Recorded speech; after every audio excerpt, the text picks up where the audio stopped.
Hello everyone, and welcome to another episode of my F1 2019 setup series. Last time was aerodynamics, and this time it's transmission. Now, first of all, I'd like to say a big thank you for everyone who watched my first episode. I know it was a series high in demand, so I thought I'd try and deliver it, and let's try and continue the style and make it better and better as we go along. And one more thing before we get going, if you deem me worthy, then if you could like the video and subscribe to the channel, that would be deeply appreciated. So I'd say the transmission element of the car is a little bit more difficult to understand compared with the aerodynamics, simply because you can't see the transmission. So to give you a long story short, the transmission on this game is just the differential, which is the part between the gearbox and the drive shafts. So it transmits all that rotary motion from the gearbox to the drive shafts, which gives you forward motion. And it's worth noting on these cars, the F1 cars, is that there's only one differential and it's at the rear of the car. So any transmission adjustments you make, you're only going to feel really in the rear axle. So that's just worth noting going forward. So as you can see, I'm just going into a standard lobby with my test account again. We're both going to pick Alfa Romeo because they are the best team, obviously. And once we get into the lobby, we can look at what adjustments we can make to show you what the transmission settings really do in F1 2019.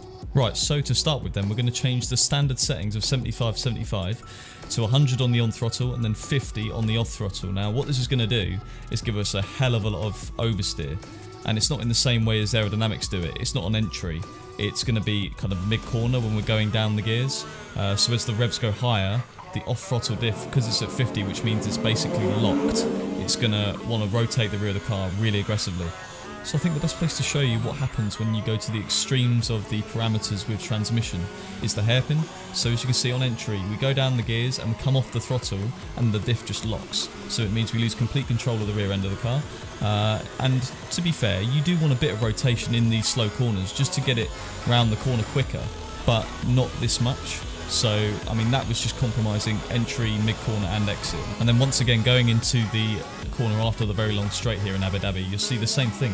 We get a nice bit of rotation, but it's just a little bit too much, so we don't maintain complete control of the car.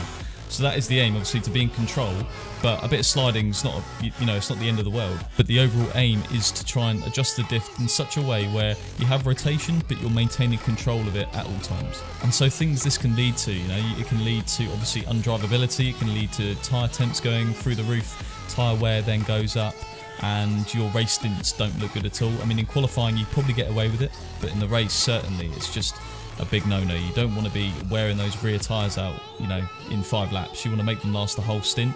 So you want to obviously up this value to make sure that you're not doing what I've just shown you. As we like to show you the extremes on this setup series, we're going to do the opposite. We're going to go 50 on the on throttle and then 100 on the off throttle, and we'll see the difference. Now, if we pick the same section of track we showed you where we oversteered with the other settings, you'll see here, yes, we go for a bit of an earlier entry, but the car just understeers mid-corner. Even though I'm coming off the throttle and going down the gears really aggressively, the 100% on the off throttle does not let us rotate the car, which it's fine in terms of tyre wear, but it's really bad in terms of pace. So again, it's all about the balance, and I thought showing these extremes would show you both ends of the spectrum. Again, you can see at the end of the straight, it's just not rotating very well. It looks really smooth, but you kind of want to be a little bit aggressive on this game to find lap time.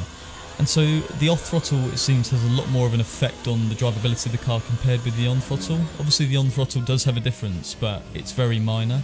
But in basic terms, if the diff setting on throttle is at 100%, it's going to give you more traction out of corners, and if it's at 50%, it's going to give you less. So think of it in terms of the only thing you have to correlate it with is tyre wear, where if your tyres are wearing and getting hot, especially on the rears, because obviously it's a rear-wheel drive car, then just look at lowering that on throttle diff setting to, if you're at 70, then go to 60, then go to 50. But as I say, the main setting you're going to feel more in terms of your driving is the off-throttle setting. And if you're still struggling to keep up a little bit of what I'm talking about, then that's not an issue.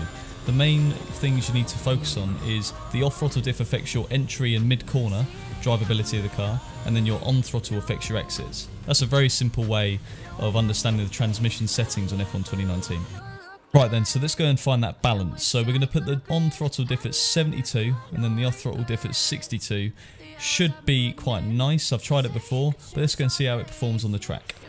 Right, so once again, if we go to the same part of the track, and you'll see through the hairpin, we get a nice entry, Mid-corner it locks really nicely, and then we can get on the power without too much oversteer, and we can put the power down. We're getting lots of traction at the same time, put the ERS setting back to overtake, and then we're fast down the whole straight. And you can see again at the end of the second DRS zone, the car just locks before the apex a little bit, which turns it in, which sets us up nicely for the next complex. And in the third sector of Abu Dhabi, lines are crucial.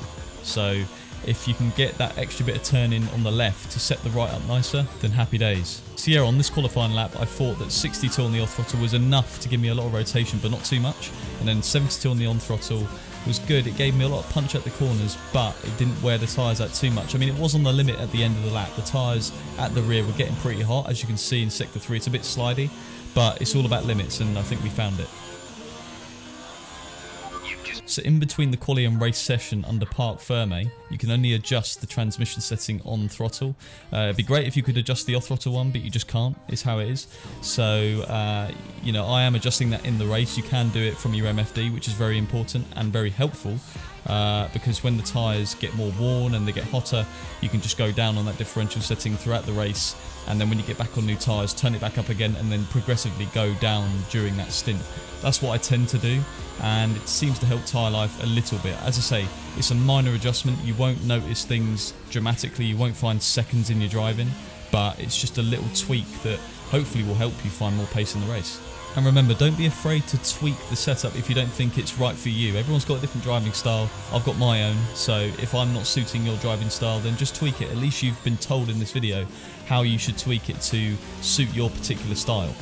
Now, as we all know, each track in the game is completely different. There's some that are bumpier, some that have more corners, some that are hotter. So obviously the settings you're going to use for each track are going to be different. So like in episode 1, I've put all the settings below for transmission. So I put the off throttle setting and then the on throttle setting at each track.